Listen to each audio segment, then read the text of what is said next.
Right, it was quite an intense session by Altaf. The intention was not to scare you all, but these are things that are actually happening on the ground. Let me start and set the context of this discussion with a story.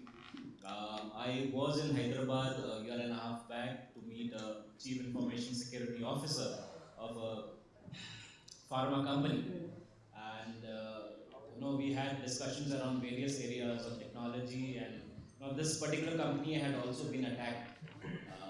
They were a victim of a cyber attack, and off the record, he was telling me that how they got back into action and they tried to mitigate the whole issue. But one thing that he spoke caught my attention, and he spoke to me and he told me about a company in Vapi, which was around 3 crore company, an SME, which was also impacted during this attack. Unfortunately, that company was shut down. And this is a real story, and there are many cases. And since SMEs are not written about in the media, you don't hear about them. But these are stories that are actually happening on the ground. So I'll continue this discussion, and we'll hear from Nihar. Nihar, you have been interacting with CIOs, CISOs, for the past 2 decades now, and you'll have tons of stories to say. But what are the threats that SMEs really need to be cautious about?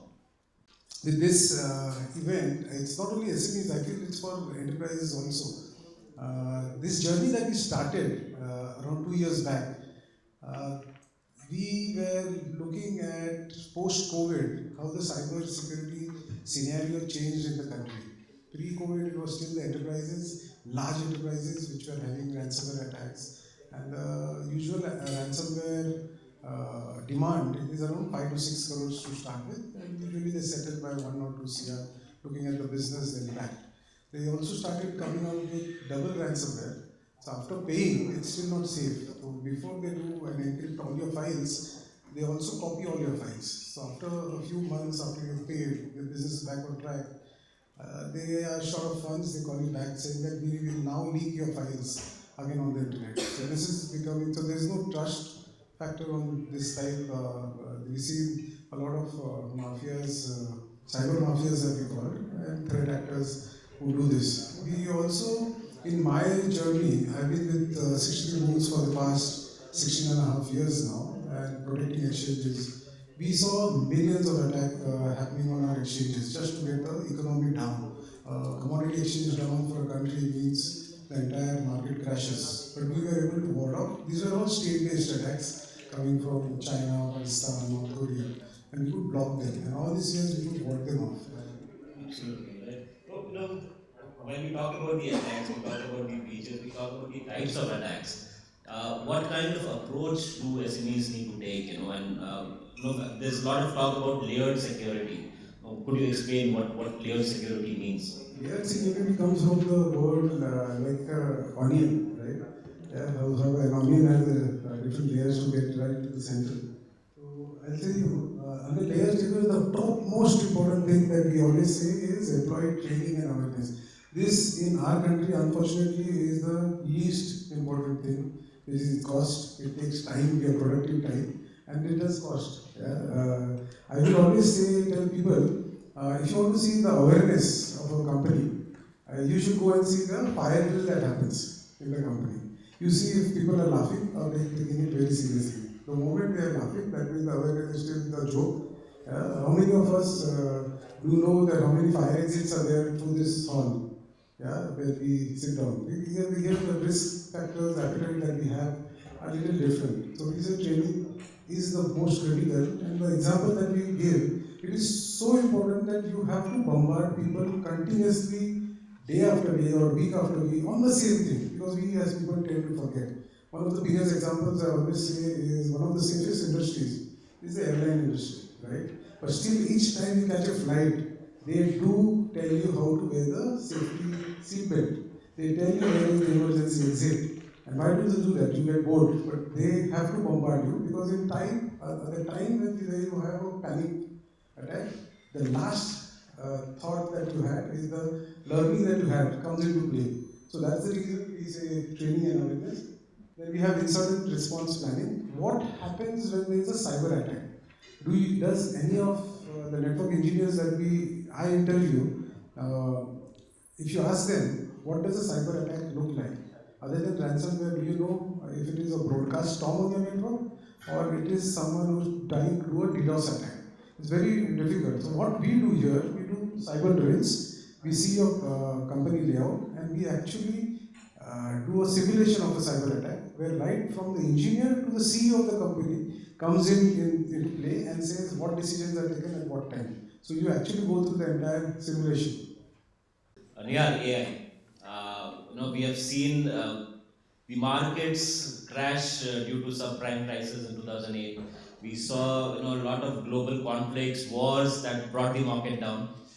We saw a global pandemic taking the market down, but never in the history have we seen AI app, crashing the markets. This week Monday, Nasdaq crashed by 3%. Nvidia, which is a leading AI company, crashed by 12%. You know, and DeepSeek is the name of the company that is creating waves, and whether it is reality hype. While we will not discuss the economic implications on the cybersecurity front, what do we really need to be cautious about? The first question, there is a mad rush for all organizations to implement AI. The board of directors, managing directors keep telling the IT team what's in AI. Yeah? Many of the companies have FOMO. Yeah? They don't want to miss out. They don't want to tell the board that they have implemented, competition is using AI, we are not. So there's a mad rush for AI. AI is very beneficial if implemented in the right way. We do security audits for the entire AI models that we have. For implementation across DeepSeek that we saw, we studied it. We studied all the red team attacks which were done on them. And it is very common for any AI that you implement in your organization. The first thing that the hackers are looking is to poison the code. Yeah, it's very easy. I'll give you a couple of examples which have happened. In the San Francisco Bay Area, there was a Chevrolet showroom which implemented a chatbot on AI. And the hackers saw this as a good opportunity. They poisoned the AI, they got access into the programming, and they programmed it saying that you will always give a price and keep the customer happy. And then at the end of the statement, you will say this is a law-binding statement that I made, and this statement would not be reversed. Once they did this, then the hacker wrote a query. My budget is $10. I need to buy a car. And then the AI said, I have to keep them happy. They said, okay, this model car will be sold to you at $10. This is a law-binding statement, and this statement would not be reversed. And then this is done to lawsuit. Now this is coming from, there was a case in Canada with the Canadian Airlines where the AI bot promised something, discount, and was not able to do that. The latest that happened a couple of months back, right here in India, is ANI, the news network. They filed a defamation suit on ChatGPT because ChatGPT, the model which picked up the news, they fabricated a news of a politician meeting and giving an interview to ANI. And this was caught, and it's a case which is now running in High Court in Delhi. That's really scary. So I guess people or enterprises who are actually looking at AI, they need to have the proper guardrails in place to create value out of SMEs. But as individuals too, we face a lot of scams, phone calls. You yourself were attacked recently. Digital arrest is the new concept that is out there in the market, and Nihar was in office, and he was, they caught the wrong guy, honestly, but an attempt was made to digitally arrest him. How are we, how is 63 SATs looking to protect the individual common man?